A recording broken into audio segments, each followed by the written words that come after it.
GST के सारे chapters को समरी में आपको सुनाने के लिए जो प्रयास चल रहे हैं उसमें एक प्रयास है कंपोजिट सप्लाई मिथ सप्लाई। ये चैप्टर मैं आपको 5 से 7 मिनट में करा सकता हूं, शायद उससे भी कम। What is composite supply, what is mixed supply, given in section 2। Section 2 sub section 30 suggest कि कंपोजिट सप्लाई मतलब वो सप्लाई जिसमें बहुत सारी सप्लाईज को एक साथ जोड़ के आपको परोसा जाता है और वो सारी सप्लाई एक दूसरे की पूरक है, यानी एक दूसरे को सपोर्ट करती है और वो नेचुरली बंडल्ड है। और उन सारी सप्लाई में एक सप्लाई जो है वो मेन सप्लाई है, जिसको हम लोग प्रिंसिपल सप्लाई कहते हैं। Composite supply means a supply made by a taxable person to recipient of 2 or more taxable supplies of goods or services or both, or any combination thereof, one of which is principal supply. These supplies are naturally bundled and supplied in conjunction with each other, and it is supplied in the ordinary course of business. सारे word आपको catch करने चाहिए। It is in the ordinary course of business, it is naturally bundled, it is supplied in conjunction with each other, 2 or more taxable supply provided together। और इसमें one of the main point यह है कि उसमें से one of which is principal supply. Principal supply मतलब उस bundle of supply का मेन सप्लाई है, बाद की सप्लाई एंसिलियरी है। तो कंपोजिट सप्लाई होने के लिए क्या जरूरी है? 2 or more supply, naturally bundled, one of the supply is a principal supply. What is principal supply? The principal supply is the supply which constitute the predominant element and the other supplies of which are ancillary. Treatment: जब composite supply एक साथ दी जाती है तो that need to be classified under the category of principal supply. तो जो principal supply है उसकी कैटेगरी में इसको क्लासिफाई करेंगे। फॉर एग्जाम्पल आप एक एयर ट्रेवल करते हैं, तो आप एयर ट्रेवल जब करते हैं तो आपको बेसिकली सप्लाई दिया जाता है ट्रैवलिंग सर्विस, लेकिन साथ साथ कई बार आपको ब्रेकफास्ट एंड लंच सर्विस भी वहां पे मिल जाती है, कई बार वहां पे वीडियो गेम सर्विस भी मिल जाती है। तो ये जो बंच ऑफ सर्विसेज आपको एक साथ दी जा रही है, इनको आप बोल सकते हैं कंपोजिट सप्लाई, क्योंकि many supplies are provided together and these are provided in the ordinary course of business and one of which is main supply, that is conveyance supply. तो इसको हम लोग प्रिंसिपल सप्लाई बोलेंगे और इस सप्लाई को अपने मेन कौन सी कैटेगरी में डालेंगे? मेन सप्लाई कैटेगरी में डालेंगे, दैट इज ट्रैवलिंग। इसमें जो एग्जाम्पल दिया हुआ वो दिया हुआ है ट्यूशन का। यहाँ पे ट्यूशन क्लास में गए जहां पे आपको स्टडी मटेरियल भी दिया जाता है, कई बार फूडिंग सर्विस भी दी जाती है।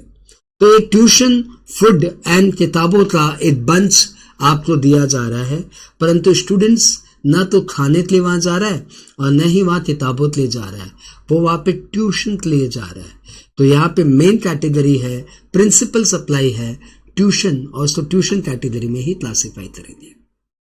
सेक्शन 274 में मिथ सप्लाई के बारे में बोला हुआ है। सेक्शन 274 सजेस्ट कि मिथ सप्लाई मतलब जब बहुत सारी सप्लाईज एक साथ बंच करके आपको दी जाती है और उसमें से कोई भी प्रिंसिपल सप्लाई नहीं है, यानी वो bunch of supply composite supply की कैटेगरी में क्लासिफाई नहीं हो सकता। When many supplies are provided together for a single price and which is not a composite supply, तो उसको बोलेंगे myth supply.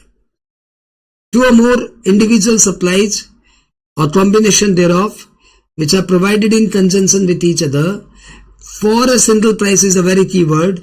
for a single price वहां पे नहीं था, कहां पे? कंपोजिट सप्लाई में नहीं था। and where such supply does not constitute a composite supply, तो फिर उसको बोलेंगे मिथ सप्लाई। एग्जाम्पल से आप पिक पे है, ये आपको एक साथ tie, watch, wallet and pen का कॉम्बिनेशन दिया जा रहा है, सपोज 5000 में। तो भैया इसको कौन सी कैटेगरी में क्लासिफाई करें? तो इसको इसमें से कोई प्रिंसिपल सप्लाई नजर नहीं आ रहा है, therefore this shall be classified under the category as per section 8। It shall be classified under the category of product which attracts highest rate of GST, यानी इसको उस कैटेगरी में क्लासिफाई करेंगे जहां पे जीएसटी हाईएस्ट है। तो इसमें से इन प्रोडक्ट पे जिसकी जीएसटी रेट हायर है उसके ऊपर ये प्रोडक्ट टैक्सेबल हो जाएगा।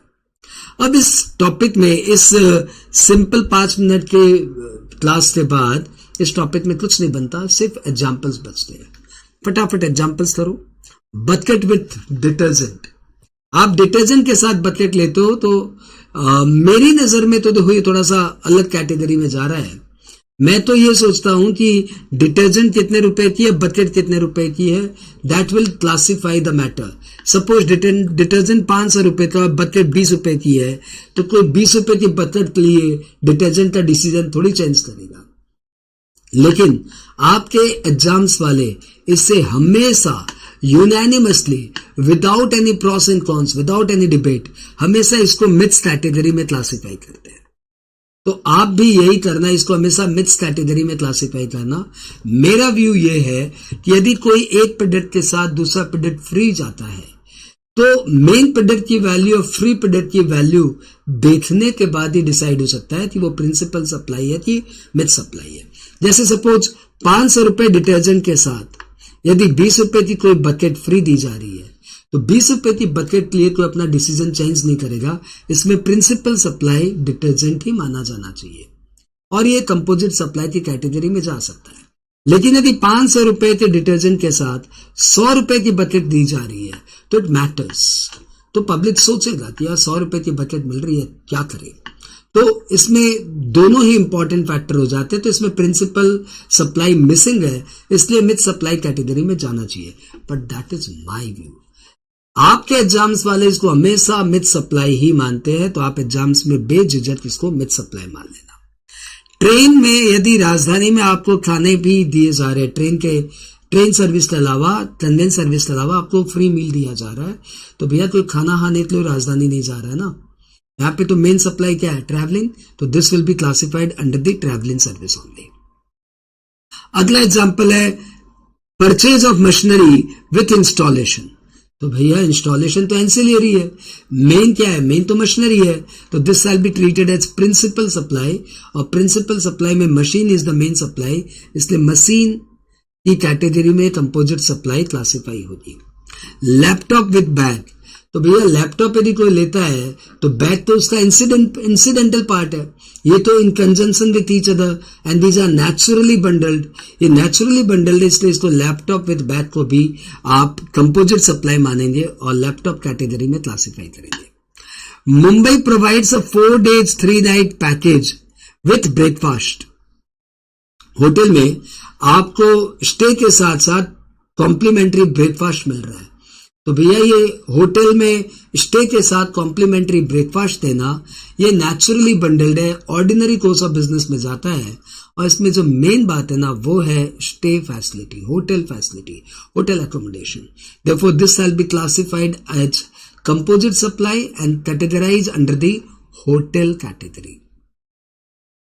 Repair service and car battery, मतलब कार की बैटरी भी दी जा रही है, रिपेयर सर्विस भी दी जा रही है।